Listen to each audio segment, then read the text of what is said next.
times Stevenson done told y'all, just give him one opportunity from one of y'all niggas that y'all think is so good, and he gonna demonstrate. He beat the shit out of Teofimo. What you think Keyshawn gonna do? What you think I'm gonna do? Y'all niggas is crazy. Man, y'all crazy. Y'all crazy. Some athletes you can just see like, oh, this nigga is good. Huh. Allen Iverson. At 147. When you talk to Shakur Stevenson, I'll fight a guy at 147 pounds, but he got to have a rehydration clause. I'll fight a guy at a catch weight if they want me to fight these 147-pound fighters, because I'm natural 135 of these guys too big, yada, yada, yada, blah, blah, blah, all of that. And I feel like in this exchange, I'm feeling two guys that are trying to not look like that. It's crazy work, bro. I'm giving him zero credit if he wins this fight against Devin Haney. Zero. Not an ounce of credit I will give Shakur Stevenson. Not a single ounce of credit if he beats Devin Haney at 144. I won't give him a single ounce of credit. Not a single ounce of credit. None. None.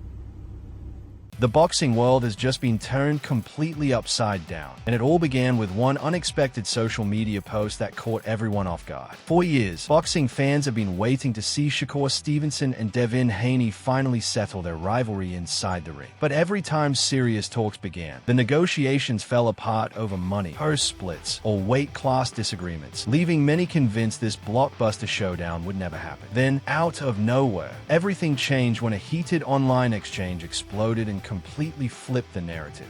Well, speaking of that, is it true that Zuffa is trying to make Haney versus Shakur fight next? That's the fight they interested in? Absolutely. I mean, that's everything that I've heard, you know what I mean? Everything that everyone has heard publicly. Have anyone agreed to the offer? That initially, they said that he had agreed to the fight. And then there was some backpedaling. They told me to be patient, that, it's, I've been hearing close for a long time, you know what I'm saying? For quite some while, about a month and a half. I think when it came out that it surprised everyone that he hadn't heard about any negotiations, or he hadn't heard about any of that. I knew different, you know what I mean? I read it the way that I read it, which I'll keep that to myself.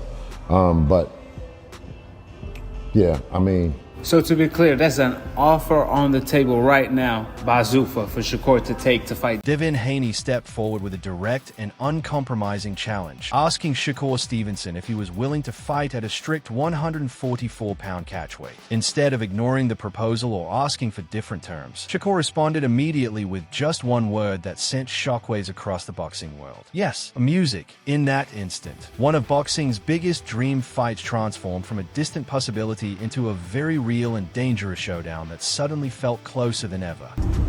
And now Devin Haney wants to fight Shakur Stevenson, who says he's the best fighter in the world. He said weight classes don't matter, size don't matter. I don't care if you rehydrate to 175. I'll fight you and I'll beat you. It's about skills. I don't want rehydration clauses and catch weights because that puts an asterisk by everything, right? I want to beat you at your best. I'll fight Conor Ben at 154 with a 10-pound rehydration clause. That's 164 I can count.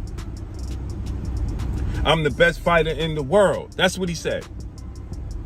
And now Devin Haney, to make this fight for his legacy and for the biggest fight in boxing, Devin Haney is now saying, all right, I'll consider coming to 144 a catchweight and make a fight. If I come to 144 with a catchweight, we got to fight. Shakur says yes. Shakur gives you this whole soliloquy about how Floyd Mayweather made one of the biggest fights in boxing history at a catchweight. He didn't do his damn research, because he never does.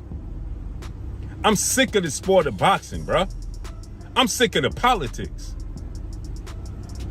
Y'all don't like this man because his father is in his corner. It's disgusting. So now this dude got to make a sacrifice again, but he got all these asterisks by his name. He can't punch. He ain't got no chin. He ain't this. He a runner. He a holder. He this. He can't do that.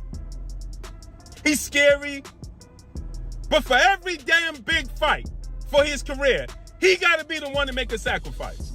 And you cowards as fans on here always talking about, oh, well, Devin got it. Devin should do this. If he want to fight Tank, he need to go to PBC. If he want to fight this, if he want to fight Ryan, who cares about PEDs in the rematch? It's nasty. Now he got to do a catchweight to fight Shakur Stevenson at 144. Shakur talking about the biggest fight. While many fans are celebrating this unexpected breakthrough, those closest to the sport understand that the proposed weight carries far more significance than it seems. Fighting at 144 pounds isn't simply a small adjustment. It's a carefully calculated battle before the opening bell. Devin Haney has repeatedly endured brutal weight cuts throughout his career, often entering fight night much bigger after rehydrate. By insisting on this catchweight, Shakur Stevenson could be attempting to erase Haney's physical size advantage by forcing him well outside his natural comfort zone. Is that a fight you want against him, or do you believe that there should be bigger fights on the horizon for you than a Devin Haney fight? No, I think the Devin Haney fight is a big fight. I think it can happen. I think it just got to make sense. With Ryan Garcia, he just said he'll come down to 144 pounds. So if he'll come do that and it makes sense, let's do it. Would you rather fight Ryan Garcia or Devin Haney? I would rather fight either or. I think any of these guys get in front of me, they got a lot to deal with. Who are you here with? Are these people? Who's your manager? I know you got your brother. My manager is Jay Prince. He's not here. Jay Prince is not here. Let me tell you something right now. Yeah, I don't like your answers because I want you to get paid. Okay, your Devin Haney's not going to get you paid. You don't think so? No.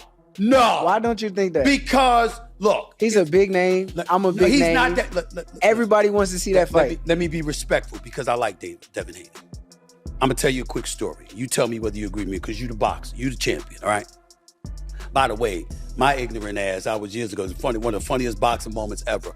I'm sitting there arguing the Charlo brothers, Errol Spence, and Andre Ward. This is during the Canelo Triple G fight. So we're arguing about who won and who lost. And then I went like this. Champion, me.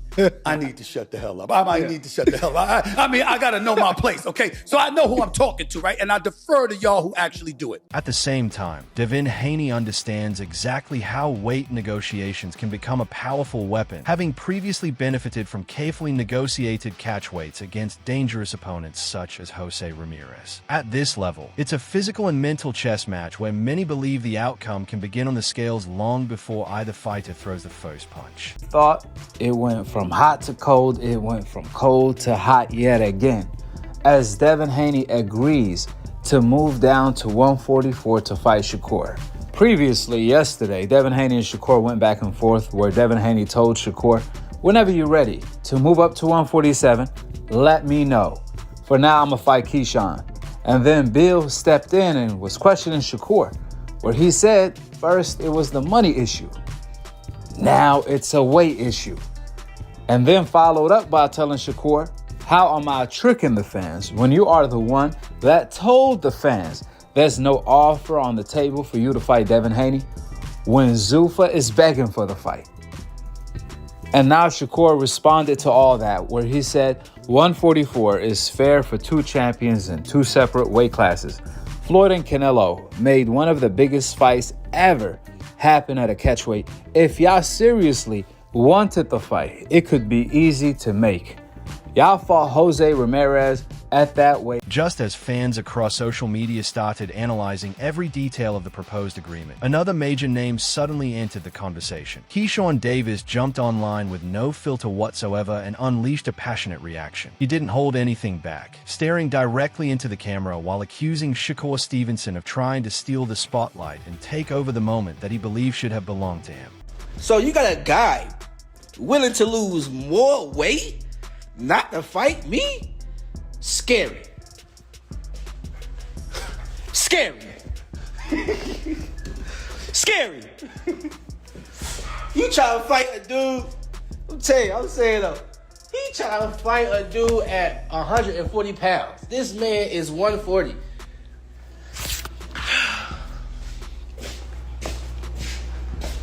Bro, I can't make this stuff up, bro.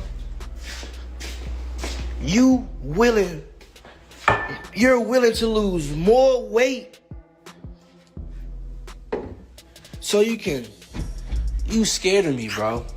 Stop, look. Bill and all y'all, Devins and y'all, Y'all doing a hell of a job tricking these casual fans and thinking that y'all actually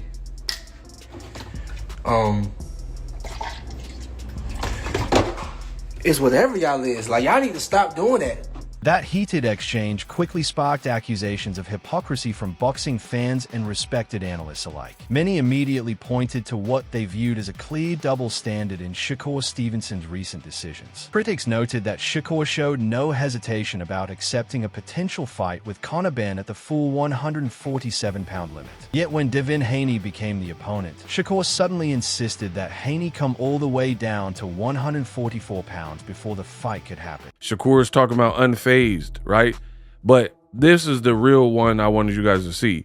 A fan said your next opponent got to be one of those guys: O'Shaki, Gary, Antoine Russell, Murataya, Devin Haney, or Unification. This is what I started the video at, that I wanted you guys to pay special attention to what Shakur said.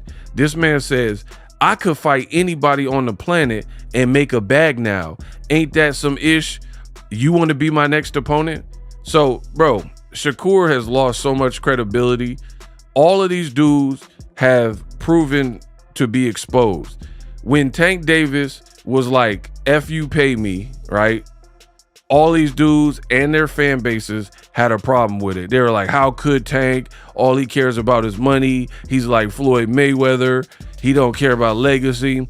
He don't care about resume. But then you're pump faking like you want to fight Lamont Roach, who Tank fought. So how is it that Tank fights guys, right?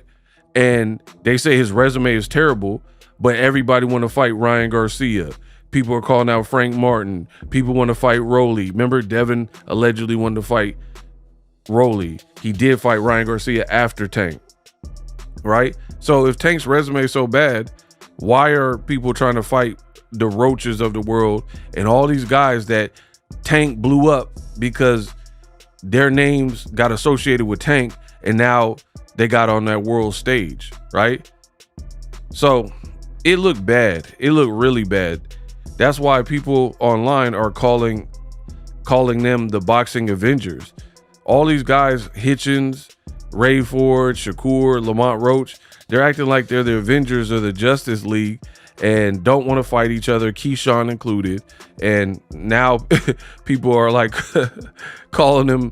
Respected boxing voices like Tim Bradley quickly weighed in with strong public warnings about the possible agreement. Bradley argued that if Shakur Stevenson forces Devin Haney to compete at a difficult catchweight while also including strict rehydration clauses, any victory would always come with serious questions attached. Many boxing purists already believe that beating a severely drained and dehydrated version of Haney would prove very little against a true elite-level opponent. Shit, both of y'all meet in the middle.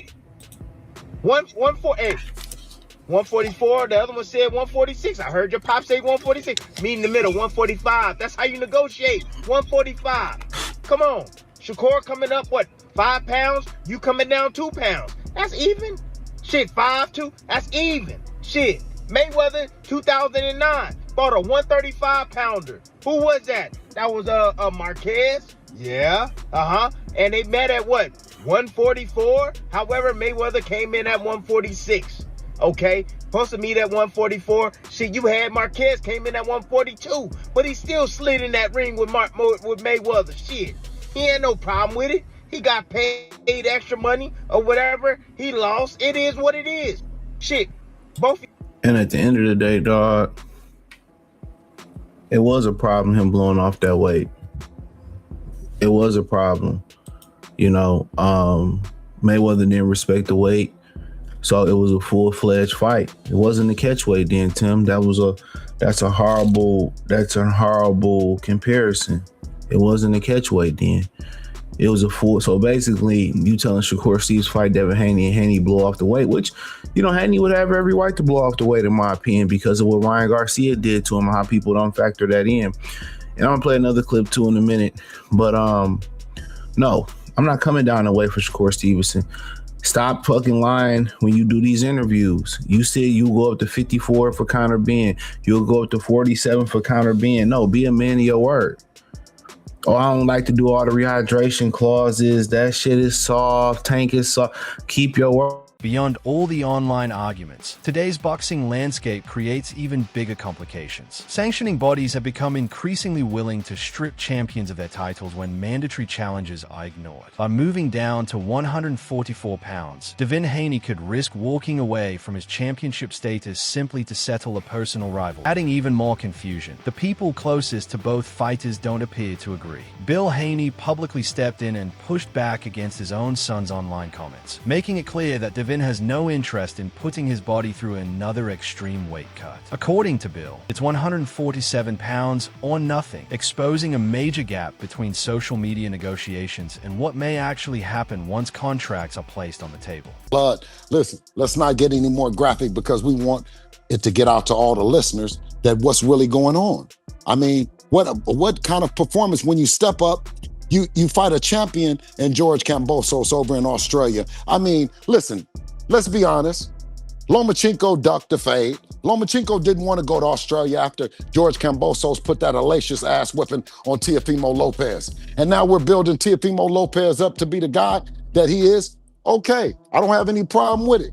May him and Shakur fight for the 140-pound title, and whenever they get through, the 147-pound division is filled with a bunch of smoke, and it's Devin the Dream Haney, a.k.a. Debo. Now, Okay, let me ask you, when you're watching your son's fight, when you're living it, again, you're reliving it, you're watching it, you're enjoying the performance against Brian Norman, and I thought it was phenomenal, and you know I have great respect and admiration for your son, and they keep cutting to Conor Benn yawning and sleeping on Eddie Hearn's shoulders. How do you feel about that?